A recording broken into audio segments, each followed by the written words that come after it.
Captaincy is about making right decision whether on the field और off the field, इसलिए मैं country delight पर भरोसा करता हूँ। They deliver 100% pure buffalo milk to my doorstep by 7 AM।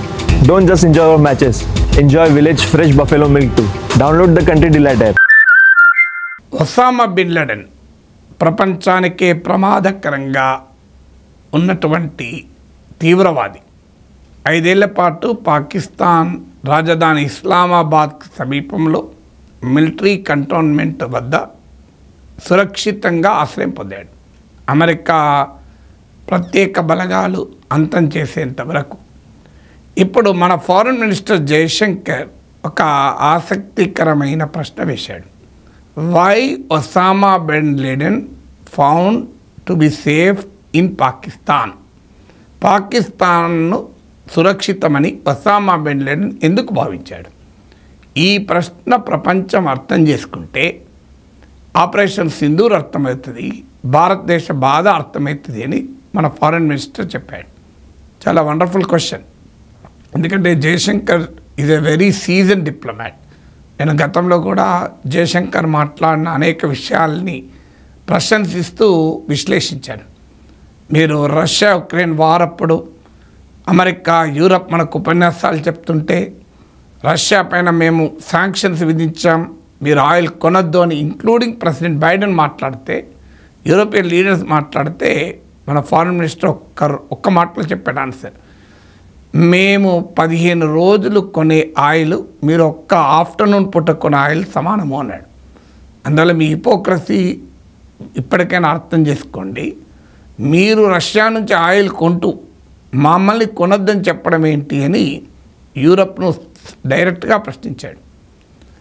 ఆ తర్వాత మీకు ఇటీవల ఆపరేషన్ సింధూర్ విషయంలో కూడా యూరప్ను డైరెక్ట్గా ఒక మాట అన్నాడు. We need partners not preachers అని. మాకు సుభాషితాలు చెప్పేవాళ్ళు, ఉపదేశాలు ఇచ్చేవాళ్ళకి కాదు, మాకు భాగస్వాములకు కావాలి అని. ఇవాళ మరొక బాంబ్ పేల్చాడు వాళ్ళ మీద, ఒక మిసైల్ ప్రయోగించాడు అమెరికా యూరప్ హిపోక్రసీ పైన. ఒసామా బిన్ లాడెన్ పాకిస్తానే సురక్షితమని ఎందుకు భావించాడు? నిజంగా ఈ ప్రశ్న అర్థమైతే మొత్తం అర్థమవుతుంది. ఎందుకంటే ఇప్పటిదాకా అమెరికా కానీ వెస్ట్ కానీ పాకిస్తాన్ ప్రేరేపిత తీవ్రవాదాన్ని గ్లోబల్ ఇష్యూగా భావించడం లేదు. భావిస్తే యునైటెడ్ నేషన్స్లో యాంటీ టెర్రర్ కమిటీకి వైస్ చైర్గా పాకిస్తాన్ కూడా ఎన్నుకుంటాడా? తాలిబాన్ శాంక్షన్ కమిటీకి చైర్మన్గా ఎన్నుకుంటాడా? ఇంతకన్నా గ్లోబల్ హిపోక్రసీ, పశ్చిమ దేశాల అగ్రరాజ్యాల హిపోక్రసీ ఉంటుందా? ఇంతవరకు ట్రంప్ ఒక్క మాట కూడా తీవ్రవాదం అన్న పదం వాడలేదు ఈ మొత్తం ఎపిసోడ్ ఆపరేషన్ సింధూర్ పహల్గాం దాడుల తర్వాత. అందువల్ల చాలా క్లియర్గా అమెరికన్, వెస్టర్న్, యూరోపియన్ హిపోక్రసీని ప్రశ్నిస్తూ, అయ్యా మీరు ఇది మా రీజనల్ ప్రాబ్లం అనుకుంటున్నారు, ఇది ప్రాంతీయ సమస్య అనుకుంటున్నారు, ఇది ప్రాంతీయ సమస్య కాదు. పాకిస్తాన్ ప్రేరేపిస్తున్న తీవ్రవాదం ఒక్క భారతదేశానికే ప్రమాదం కాదు, ఇది ప్రపంచానికి ప్రమాదం అని మీకు అర్థం కావాలి అంటే ఒసామా బిన్ లాడెన్ ప్రపంచంలో ఇన్ని దేశాలుంటే మరి పాకిస్తానే సురక్షితమని ఎందుకు భావించాడు? ప్రపంచంలో చాలా కంట్రీస్ ఉన్నాయి కదా, అనేక నిరంకుశ దేశాలు కూడా ఉన్నాయి కదా. అమెరికాపై బాంబులు వేసి ప్రపంచాన్ని అడలెత్తిన the most wanted terrorist Osama bin Laden ఒక్కరోజు కాదు 5 ఏళ్ళు సురక్షితంగా పాకిస్తాన్లో ఎలా ఉండగలిగాడు? ఒక్క క్వశ్చన్. తనకు పాకిస్తాన్ అయితే క్షేమంగా ఉంటుందని బిన్ లాడెన్ ఎందుకు ఆలోచించాడన్నది ఇంకో క్వశ్చన్. అంటే ప్రపంచ తీవ్రవాదుల ఆశ్రయం పాకిస్తాన్ అనేది ప్రపంచం అర్థం చేసుకోవాలి అన్నాడు. అన్ఫార్చునేట్లీ తీవ్రవాదాన్ని గ్లోబల్ సమస్యగా అర్థం చేసుకొని అమెరికా కశ్మీర్ను గ్లోబల్ సమస్యగా భావించి మేము పరిష్కరిస్తామని ముందుకు వస్తున్నారు, మీడియేట్ చేస్తామంటున్నారు. కశ్మీర్ విషయంలో వీళ్ళ మీడియేషన్ అవసరం లేదు. పాకిస్తాన్ తీవ్రవాదాన్ని ఆపమని కావాలంటే పాకిస్తాన్కు చెప్పాలి. సో అందువల్ల జయశంకర్ సీజన్ డిప్లొమాటు, చాలా ఎఫెక్టివ్గా కమ్యూనికేట్ చేయగలుగుతాడు కనుక సరైన క్వశ్చన్ అడిగాడు. మన ఇండియన్ డిప్లొమాటిక్ అవుట్ రీచ్కు ఈ క్వశ్చన్ చాలా కీలకం కావాలి. మన యాంటీ టెర్రర్ ప్రోపగండాలో why Osama bin Laden thought Pakistan to be safe, ఎందుకు పాకిస్తాన్ సురక్షితమని భావించాడు? ఈ ప్రశ్నకు అమెరికా, యూరప్ దగ్గర ఆన్సర్ ఉంటే నిజంగా భారతీయులు పడుతున్న బాధ పహల్గాం, పుల్వామా, యూరి, పఠాన్కోట్ ఇవన్నీ అర్థమవుతాయి. సో ఇప్పుడు ఎంత సమర్థవంతుడైనా కొన్ని సందర్భాల్లో నోరు జారవచ్చు, లేదా వాస్తవమే చెప్పవచ్చు.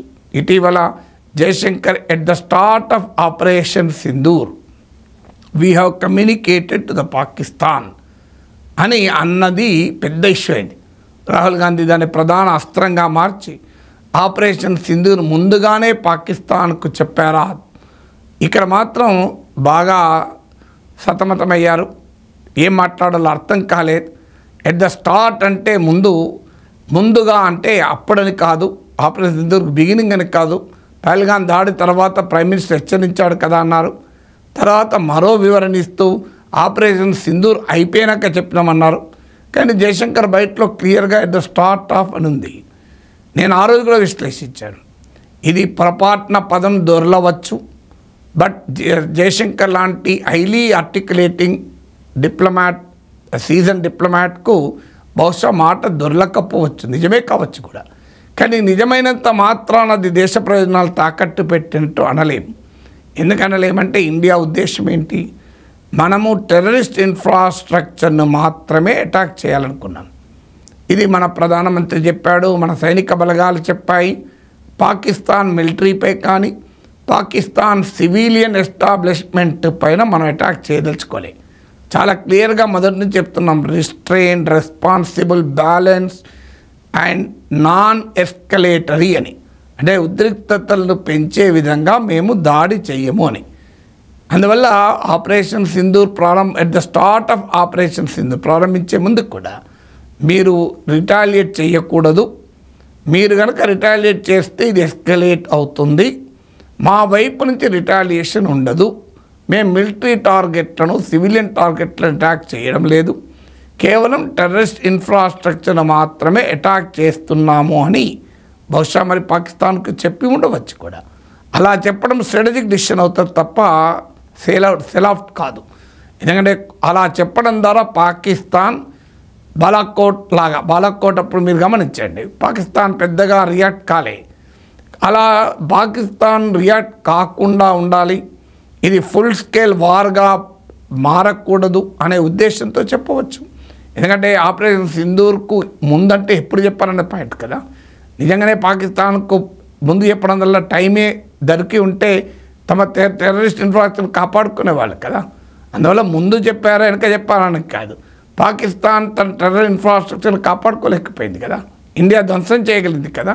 సో బహుశా ఎట్ ద స్టార్ట్ ఆఫ్ అని అది వాస్తవం చెప్పి అది పొలిటికల్గా చాలా సమస్యగా మారుతుంది కనుక నేను అలా దాని అర్థం ఈ రకంగా వివరించి ఉండవచ్చు. బట్ ఏదైనా జయశంకర్ వేసిన ప్రశ్న అమెరికాకు, యూరోపియన్ కంట్రీస్కు పాకిస్తాన్ టెర్రరిజం అర్థం చేసుకోదలుచుకొని వరల్డ్ పవర్స్కు ఒక రకంగా కనువిప్పు కలిగిస్తుంది.